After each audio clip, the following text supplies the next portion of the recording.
Students of +2 biology. I hope कि कल के topics evidences of evolution and study of life forms आपने अच्छे से स्टडी कर लिया होगा।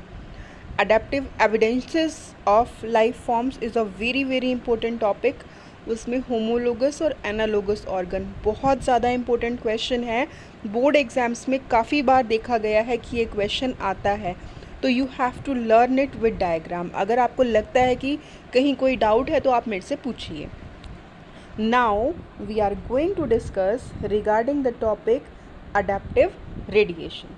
तो सबसे पहले हमें इस टर्म को समझना ज़रूरी है कि ये अडेप्टिव रेडिएशन होता क्या है। अडेप्टिव रेडिएशन का मतलब होता है अपने आप को एडजस्ट करना, अडेप्ट करना टाइम के साथ साथ। अगर कोई ऑर्गेनिज्म अपने आप को टाइम के साथ अडेप्ट नहीं कर पाता है तो वो सर्वाइव नहीं कर पाता है, और जो अपने आप को टाइम के अकॉर्डिंग अडेप्ट कर लेता है तो वो सर्वाइव कर जाता है। ये यहाँ पे थ्योरी है। तो मैं आपको यहाँ पे देखो सन का एग्जाम्पल देती हूँ। इसमें ये होता है, सन है, सन से क्या निकलती हैं हम सबको पता है, सन से निकलती हैं raise.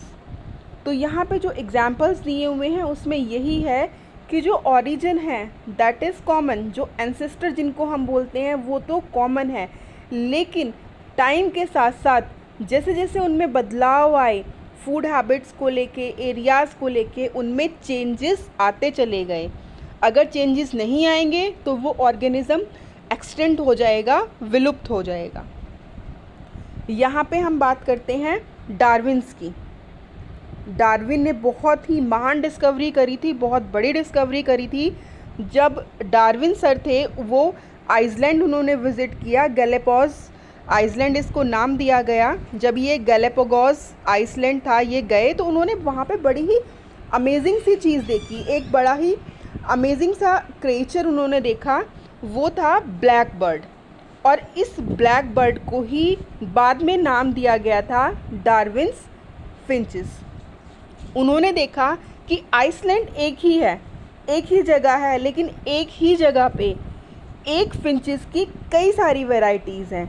There were a lot of varieties. पक्षी एक ही था लेकिन उसकी वैरायटीज़ बहुत ज़्यादा थी। उस पक्षी का जो ओरिजिन हुआ था, जैसे कि मैंने आपको अभी सन का एग्जाम्पल देके बताया था, लाइक दिस, जो ओरिजिन था इस सीड ईटिंग बर्ड से। लेकिन उसके बाद जैसे जैसे टाइम चेंज हुआ, चेंजेस आते गए उनकी बीक्स के अंदर, उनकी चोंच के अंदर। और ये चेंजेस क्यों आए? ये चेंजेस आए इनकी फूड हैबिट्स की वजह से। आप सोचिए कि अगर कोई एक इंसान स्ट्रांग है और एक वीक है, उन दोनों में अगर लड़ाई हो जाती है तो कौन जीतेगा? ऑब्वियसली जो स्ट्रॉन्गर वन है वो वीकर वन को डोमिनेट कर जाएगा। सपोज़ कि आपके आगे पनीर है और दूसरी साइड में एक सूखी सब्जी है। एक स्ट्रॉन्गर वन पर्सन है और एक वीकर वन पर्सन है। तो हो सकता है कि जो स्ट्रॉन्गर वन पर्सन है वो पनीर खा ले और सूखी सब्जी में आपको अपना गुजारा करना पड़े। तो अगर आप सूखी सब्जी खाओगे तो आप एनवायरनमेंट के अकॉर्डिंग अडेप्ट हो जाओगे, और अगर उसको नहीं खाओगे तो हो सकता है कि आपको भूखा रहना पड़े। तो आप अगर अपने आप को एनवायरनमेंट के अकॉर्डिंग एडजस्ट कर लेते हो तो सरवाइव कर लोगे, अदरवाइज़ नहीं। यहाँ पे हम एग्जाम्पल देखेंगे डार्विन्स फिंचेस का। डार्विन्स फिंचेस की यहाँ पे डायग्राम्स दिखाए हुए हैं। इनकी जो बीक्स हैं, बीक्स की हम बात कर रहे थे, चोंच की हम बात कर रहे थे, ये डायग्राम्स में अलग अलग दिखाई हुई हैं। तो ये अलग अलग दिखाने का रीज़न यही है, जो ये ओरिजिनल वेराइटी है, ये ओरिजिनल वेराइटी जो है ये सीड ईटिंग बर्ड है। ये सीड खाती थी, उसके बाद फूड हैबिट्स में चेंज आते चले गए। किसी वैरायटी ने तो इंसेक्ट को खाना शुरू किया, किसी वैरायटी ने ग्रास को खाना शुरू किया, किसी वैरायटी ने फ्रूट्स को खाना शुरू किया। तो there were a lot of changes in their beaks according to the food habits, और इसी प्रोसेस को नाम दिया गया अडेप्टिव रेडिएशन। ये इसका सबसे बेस्ट एग्जाम्पल है and this question is frequently asked in board exams, तो you have to learn it carefully. उसके बाद इसी का अडेप्टिव रेडिएशन का ही दूसरा एग्जाम्पल दिया हुआ है, वो एग्जाम्पल है ऑस्ट्रेलियन मार्सुपियल्स का। ऑस्ट्रेलियन मार्सुपियल्स ऐसे ऑर्गेनिज्म थे जिनका जो ओरिजिन था वो एक ही जगह से हुआ था। देखिए यहाँ पे आपको दिखाई दे रहा होगा, ये सन लाइक स्ट्रक्चर है। यहाँ पे जो ओरिजिन है वो एक है, एंसेस्टर जो है वो एक है, लेकिन आपको देखिए कितनी वेराइटीज़ यहाँ पे आप लोगों को दिखाई दे रही हैं। और ये वेराइटीज़ देख के ऐसा लगता है कि ये कहीं से भी आपस में कनेक्टेड नहीं है, बट दिस इज़ फॉल्स। ऐसा बिल्कुल नहीं है। इनका जो ओरिजिन है वो एक है, पर बाद में इनके स्ट्रक्चर्स के अंदर मॉडिफिकेशंस आते गए, इसीलिए इसको कन्वर्जेंट इवोल्यूशन का नाम भी दिया गया है। एग्ज़ाम में बहुत बार आपसे पूछा जाता है ये कौन से इवोल्यूशन का एग्जाम्पल है, ऑस्ट्रेलियन मार्सुपियल्स का अडेप्टिव रेडिएशन, तो ये कन्वर्जेंट इवोल्यूशन का एग्जाम्पल है। Convergent evolution is related to analogous organs, और एनालॉगस ऑर्गन्स के अंदर क्या होता है, एनालॉगस ऑर्गन में जो स्ट्रक्चर्स होते हैं वो स्ट्रक्चर्स डिफरेंट होते हैं बट उनके फंक्शन एक होते हैं, इसलिए इसको कन्वर्जेंट इवोल्यूशन का नाम दिया गया है। ये यहाँ पे आपको लर्न करने हैं। ये लर्न करना थोड़ा डिफ़िकल्ट है बट आप कर लोगे। एक ट्रिक से हम इसको लर्न कर सकते हैं, वो ट्रिक मैं आपको बता देती हूँ। वो ट्रिक है बैट कैट रैट।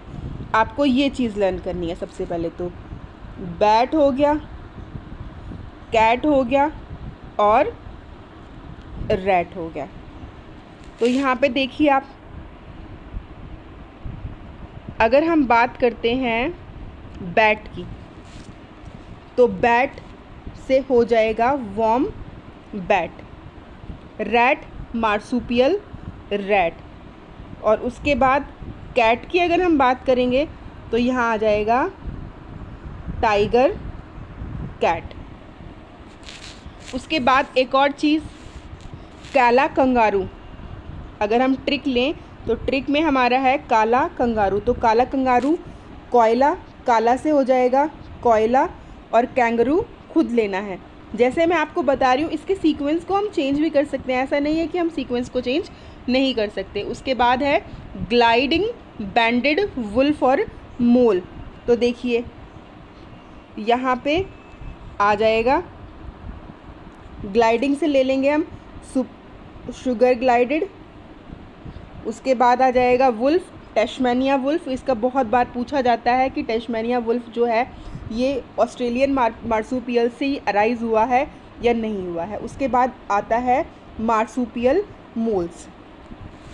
तो स्टूडेंट्स, ये जो एग्जाम्पल्स हैं, 2 एग्जाम्पल्स हमने पढ़े हैं टॉपिक अडेप्टिव रेडिएशन के अंदर। तो अडेप्टिव रेडिएशन में हमने एग्जाम्पल पढ़ा है, एक एग्जाम्पल पढ़ा है हमने डार्विन फिंचेस का, और दूसरा एग्जाम्पल पढ़ा है हमने ऑस्ट्रेलियन मार्सुपियल्स का। ये दोनों एग्जाम्पल आप लोगों को बहुत ही अच्छे से लर्न करने हैं, क्योंकि बोर्ड एग्ज़ाम में ये क्वेश्चन फ्रीक्वेंटली पूछा गया है। स्टूडेंट्स, आई होप कि आपको आज का ये लेक्चर क्लियर हो गया होगा। If you have any problem then ask me in comment section. Students, thank you. Have a good day.